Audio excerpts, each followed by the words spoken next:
rentrons de plein pied dans un siècle de psychopathes. Les psychopathes sont ceux qui sont atteints par des maladies mentales et je crois qu'aujourd'hui, dans le siècle qui s'ouvre, les maladies mentales se répandent chez les élites, entre guillemets, à une allure exceptionnelle. Prenons l'exemple du roi des Belges. Le roi des Belges vient faire acte de repentance. Il a saisi les autorités du Congo pour s'excuser de la colonisation belge du Congo. Que les bienfaits du Congo belge aient été évidents en termes de colonisation, à savoir une instruction développée, des soins donnés aux populations, de la construction d'édifices publics, de la construction d'édifices privés, de voiries, de routes, de missionnaires qui viennent apporter la bonne parole, et j'en passe. Tout cela a été balayé par le roi des Belges. La colonisation, c'était moche, il ne fallait pas le faire, et je m'en excuse. Fermez le banc. En préparant cette chronique, je me suis demandé le nombre de repentances que l'on pourrait faire tout azimut dans le monde entier. Et j'en ai dénombré, tenez-vous bien, 12 474 713 000,33. La repentance peut être partout. Tenez, prenons un exemple. Jules César, dans les années 50 avant Jésus-Christ, se fait saisir par des tribus gauloises. Mon bon Jules, venez vite, les Helvètes, c'est-à-dire les Suisses, ont décidé d'émigrer massivement vers l'Aquitaine pour s'y installer. Et toute la population helvète veut suivre ce convoi. Nous ne voulons pas qu'ils passent sur nos terres, il faut les arrêter. Le bon Jules César s'est fait une douce violence, est arrivé avec ses légions, a entouré l'intégralité de la population helvète ramassée dans ce camp qui s'apprêtait à partir vers l'Aquitaine, et les légions ont mis un mois pour massacrer la totalité de la population helvète, c'est-à-dire 200 à 250 000 personnes, mis à part quelques survivants qui ont réussi à passer à travers les mailles des légions. Eh bien ça, c'est un beau génocide. Je propose que les autorités italiennes se prosternent devant la Suisse en demandant pardon pour ce génocide épouvantable et pour se faire pardonner, accorde à la Suisse Venise, Milan, Turin et même Gênes. Quand même, faut pas pousser mes mères, hein. Ils méritent bien ça, les Suisses. Bon, autre exemple invraisemblable, L'Oréal. On ne peut plus parler blanc chez L'Oréal. Les crèmes ne seront plus blanches. L'Oréal, génial inventeur des crèmes qui sont noires très claires, surtout pas blanches. Ça, c'est du L'Oréal dans le texte. Ce qui fait que si vous rencontrez d'ailleurs une jeune femme blonde à la peau blanche, il faudra dire qu'elle est de couleur de cheveux noirs, avec des cheveux noirs dorés, et que sa peau n'est pas blanche, mais sa peau est noire clair. Comme ça, c'est très clair. Petit problème quand vous êtes dans votre cuisine et que vous cassez un œuf. Vous voulez séparer le jaune du blanc. Ah non, pas le blanc. Vous voulez séparer le jaune du noir translucide. C'est mieux. Donc vous voulez séparer le jaune du noir. Mais cette séparation du jaune et du noir, cela sent furieusement son apartheid. Il n'est pas question de casser un œuf et de séparer le jaune du noir translucide. Ce serait apartheidique. Bon, nous voyons que l'on pourrait multiplier par 12 472 millions, etc., les exemples de cette stupidité du XXIe siècle qui consiste à déformer totalement la réalité. Clairement, et pour paraphraser ce bon Malraux, le XXIe siècle sera psychopathique ou ne sera pas. Sur ces très belles paroles, je vous souhaite une excellente soirée et vous dis à demain.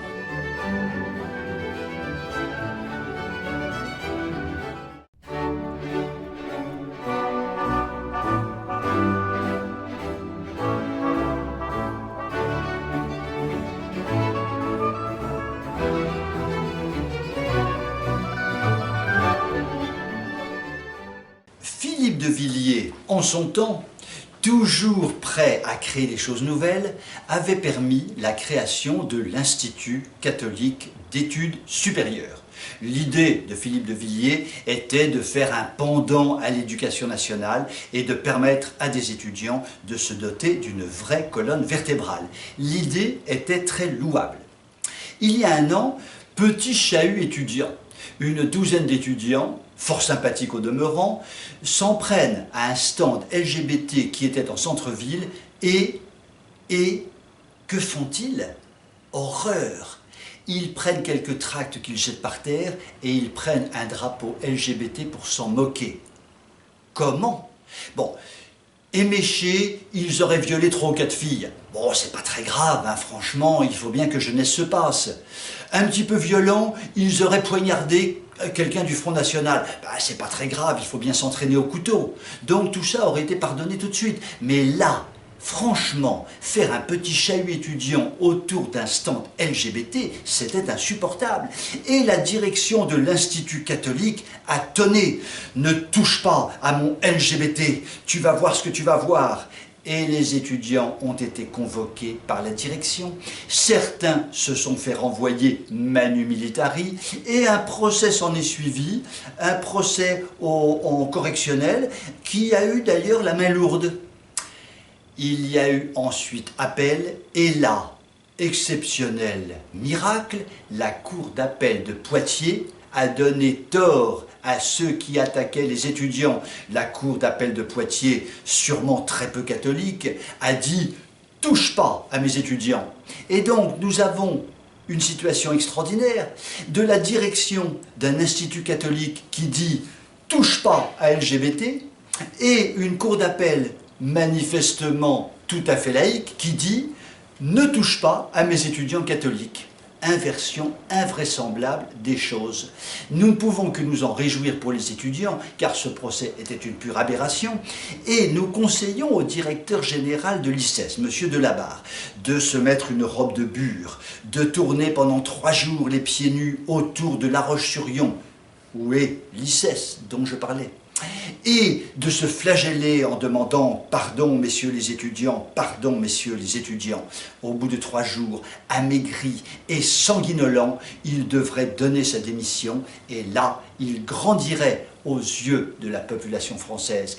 Car M. Delabarre, tel est le nom de ce directeur de l'ICES, a voulu avoir le procès et la condamnation. Il a eu le déshonneur et la relaxe. Sur ces magnifiques paroles, je vous souhaite une excellente soirée et vous dis à demain.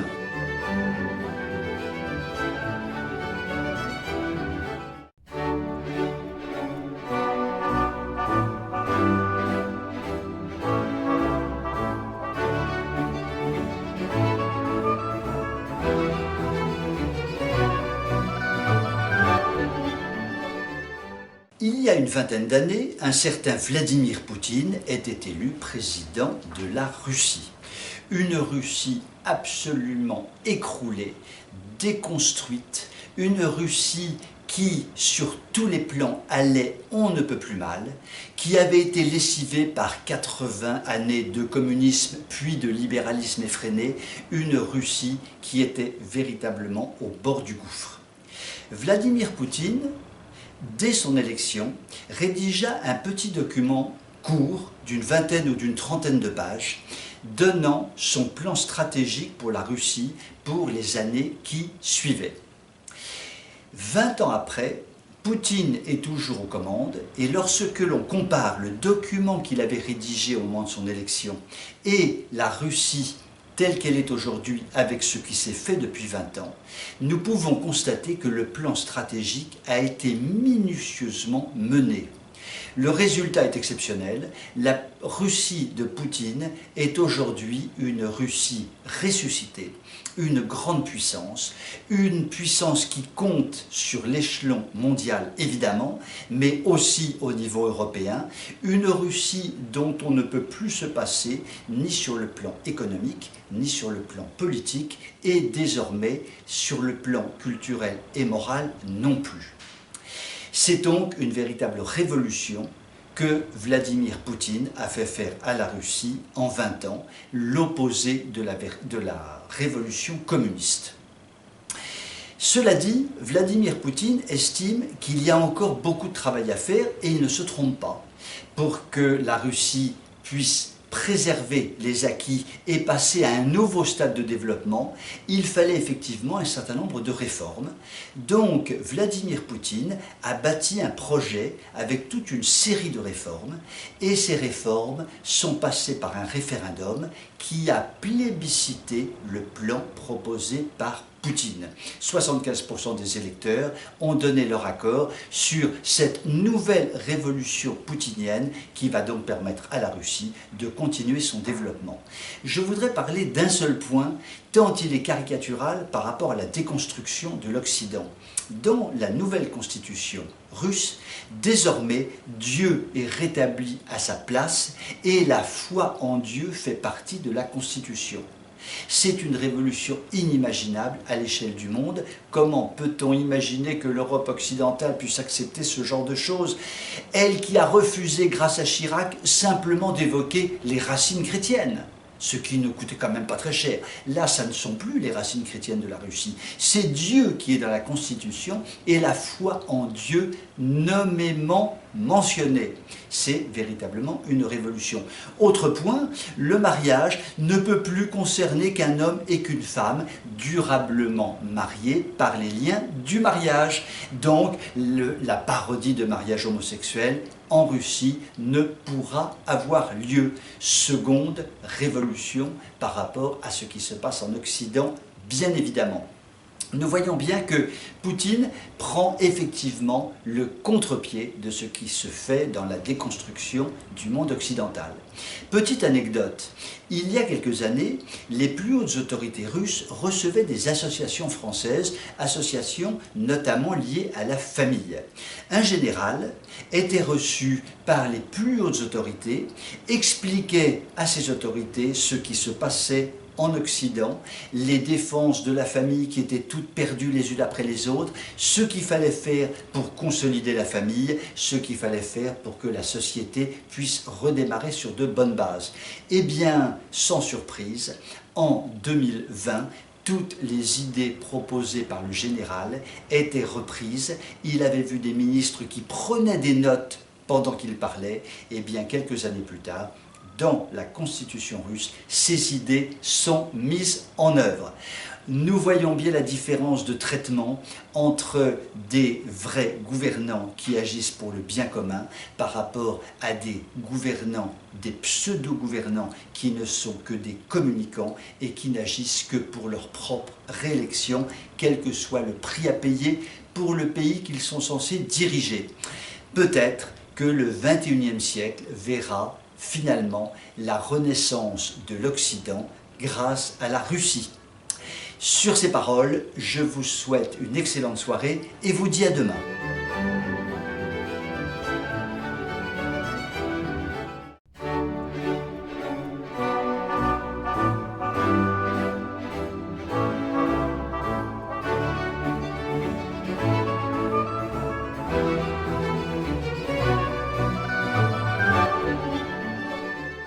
La Turquie est amie et alliée de l'OTAN, la France est amie et alliée de l'OTAN, les amis de mes amis étant mes amis, la France et la Turquie devraient être amies, et pourtant la Turquie a gravement menacé un navire militaire français récemment, ce qui veut dire que les amis de mes amis peuvent être mes ennemis. La Turquie est plutôt amie et alliée de l'Europe occidentale. Mais la Turquie ne cesse d'agiter la possibilité d'une bombe migratoire en ouvrant tout grand les frontières de l'immigration vers l'Europe à des flots immenses d'immigrants venant du Moyen-Orient. C'est une drôle d'amitié que pratique la Turquie pour l'Europe et une drôle d'amitié que l'Europe accepte d'avoir vis-à-vis de la Turquie. La Turquie est amie de l'Union européenne, mais pourtant la Turquie ne cesse de dire que l'Union européenne deviendra rapidement une Union européenne islamique parce que lui, Erdogan, s'en occupera et c'est comme cela que cela se passera. Drôle d'amitié entre le patron de la Turquie islamique notoire et une Union européenne complètement perdue qui ne sait plus où elle habite. Eh bien, en l'occurrence, il se trouve que la Turquie, indépendamment de ses amitiés défectueuses, tape sans cesse à la porte de l'Union européenne pour y rentrer. Toc toc toc, je suis la Turquie et je voudrais bien rentrer dans l'Union européenne. Il y avait un petit verrou qui empêchait la Turquie de rentrer dans l'Union européenne. Ce verrou avait été concocté par Jacques Chirac, qui a fait quand même quelques bonnes choses, on peut le dire.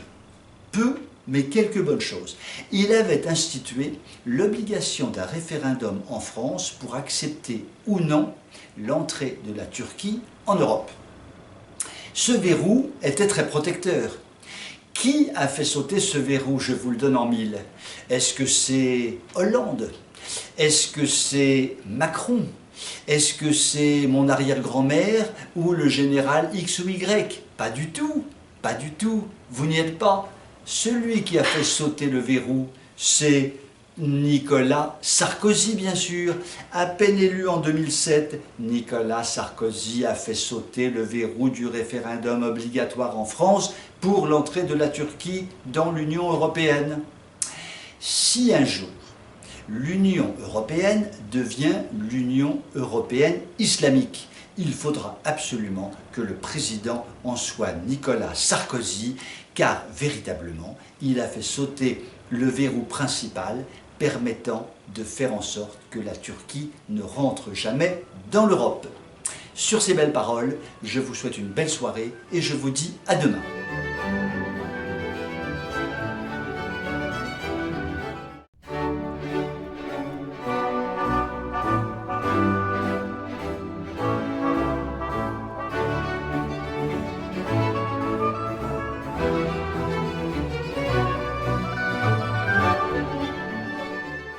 L'on ne parle plus désormais que d'écologie. Écologie, écologie, écologie. Et les dernières élections en France ont montré l'importance de l'écologie. En fait, les écolos sont véritablement des écolâtres. Ils se prosternent devant la déesse écologie. Ils se frappent la poitrine en disant que nous allons sauver la planète, la mer nourricière. Tous ceux qui abîment la planète sont des monstres, l'homme en particulier, car l'homme habite sur la terre pour l'abîmer. Donc, la population devient un ennemi à abattre.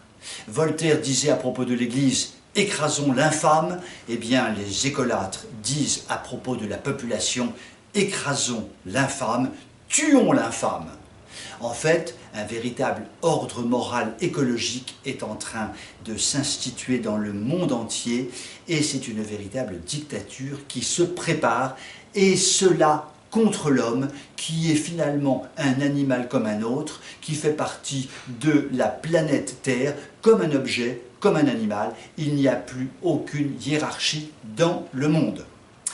Alors, je vais citer quelques citations tout à fait surprenantes, tout à fait étonnantes, même assez invraisemblables. Margaret Sanger, l'inventrice du planning familial, déclarait dans les années 20 « Il faut stériliser les races inférieures ». Je répète, il faut stériliser les races inférieures.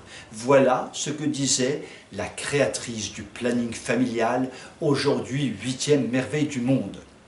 Il fallait quand même oser le faire.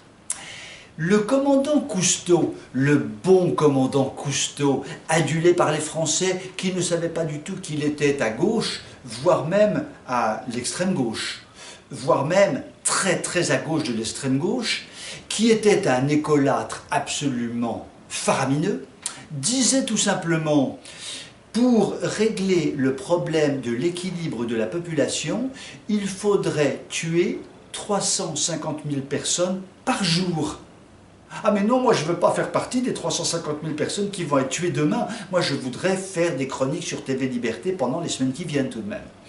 Oui, c'était le bon commandant Cousteau, si gentil, le brave commandant Cousteau. Alors sur un autre registre, le prince Philippe d'Édimbourg. Alors lui a franchi un degré. Il déclarait en 88, tenez-vous bien, il déclarait, ce bon prince, « Je voudrais me réincarner en virus mortel afin de pouvoir participer à l'équilibre, au rééquilibrage de la population mondiale. » Il disait ça en 88.